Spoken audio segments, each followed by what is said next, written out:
Good morning and welcome to Morning Talk this Friday morning. I'm Valerie McKenzie. And I'm Kip Sunbeck. Thanks for joining us today. For those of you interested in IT and network, we have a guest, Stanley Lee, all the way over from San Francisco and Hong Kong. They've set up an office here in Thailand as well, so we're going to find out a little bit about their operation, Netswitch. Well, Kipson, if it's about IT technology, I'm in trouble, so I'm going to have to get you to explain following the program.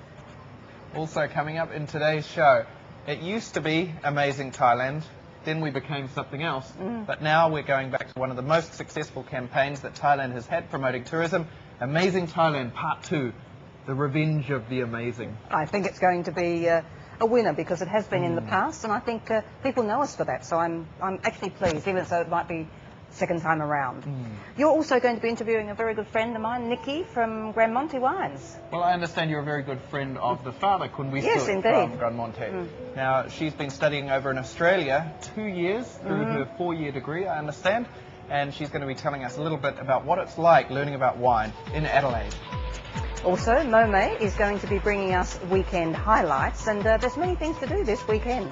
Certainly is, and we'll brief you at the end of the show. In the meantime, enjoy the ride.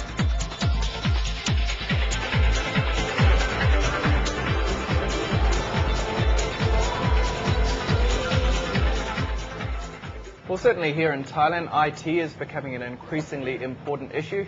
We're going to be a global player in the world. We also have to connect to the rest of the world via the internet, via our networks.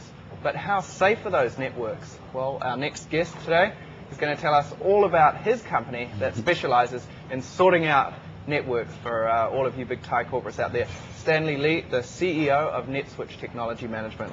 Now, thanks very much for joining us on Morning Talk. Now, first of all, you've been here for a couple of years now. Correct. What is it that you look after? What is recovery and network vulnerability? Well, of course, that we focus on several of the network infrastructures side of the business. The first thing that we look at is the vulnerability assessment, which tied in very tightly with the network security. Then we look into the network infrastructure, because after you find out what kind of vulnerability they have in the network, we have to try to fix it and look at how, evaluate what kind of solution to implement to fix those security issues. When you say vulnerability, I'm not really an IT guy. Okay. You're talking about people trying to hack into my network? Absolutely. Attacking to the network, antiviruses, spam, and filtering, all those acronyms. Now we use a different type of acronyms.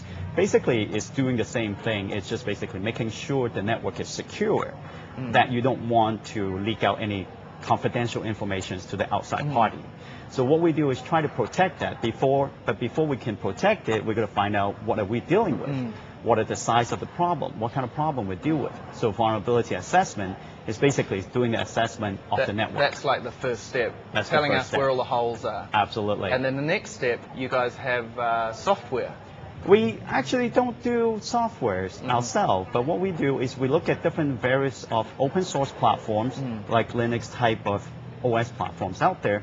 There are a lot of people using those low cost technology or solutions to fix the problem, and it's been working very well in the US at least. So what we try to do is bring those type of open source platforms to integrate it with the existing infrastructure, because they already spend a lot of money into the infrastructure right now. And people just keep on buying boxes and after boxes. Our philosophy is a little different. What we try to do is help them to look at what they already have and apply the open source technology into it to lower the cost, so we can bring back the network into a healthy performance. Now, I understand you've got 3 offices at the moment, Hong Kong, San Francisco, is that right? Correct. San Francisco, and of course Thailand. What made you decide to choose Thailand? First time I come over here was 1982 as a little boy. Oh, yes, more than 20 years ago, right? So I love Thailand ever since. You know, it's just very unique country. So that's the time I said, you know what, I don't know, you just keep something unique about Thailand. And the Thai people, of course, is very friendly, keep bringing me back here. And of course, because of our client, that they start globalization going into the US, and that gives us the opportunity to come back to Thailand to set up the office. And after we started the operation here and working with helping our client, say, hey, this is a nice place to be. And even though in Hong Kong or China, everybody's going to that direction, or China specifically, I'd like to have a different pace, because in China it's very competitive and almost very cutthroat. So, you know, I like the environment in Thailand. It's nice. The food is great. I understand also caters to some of your clients overseas as well, because you have clients as far away as Australia. Correct. What we do with the distributions on the Sonosoft software, we have the master distributions for the disaster recovery software throughout Asia Pacific and Australia.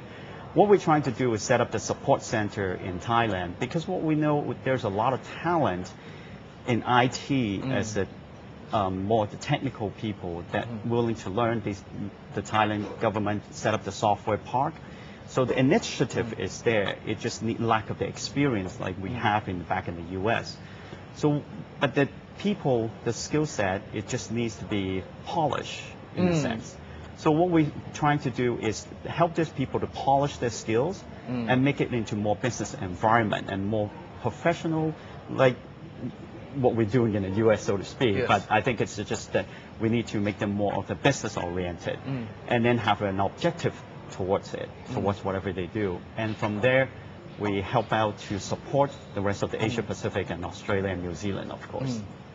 Well, certainly it's possible to recover data as well. Even if you think you've lost it, you've got a disaster recovery section as well within your company that can hopefully find those files after they appear to be gone. Absolutely. And not only that, you also have a growing roster of clients here, real blue chip Thai corporates as well. So I'm Correct. sure that Thai companies are going to start to really see the benefit of securing their networks at a world-class standard. Yeah, we hope so. I think the Thai country and the enterprises are willing to accept this type of new challenge because, like you said in the beginning, everybody needs to go through globalizations. And they are certainly trying to catch up in certain aspect of IT industry. And that's what we're trying to do is not just to bring out softwares or boxes to them. We actually try to bring out the real solutions. We do the knowledge transfer, which is a big part of our business. We're willing to share the knowledge that we learn from the US because we look at the technology, it changes every 3 to 5 years in the cycle. So whatever we learn now is going to be outdated by 5 years. Not long at all, isn't it? Absolutely. Yeah. So the better we can train the person to do their job, the IT technician to do their job, the better it's going to make make our life easier because then we have a very standard to go by. Right now, the standards are different. Yeah, standardization is a key thing here, isn't it? Absolutely. Stanley, thank you very much for joining us on Thank Morning you. Talk. It's a pleasure.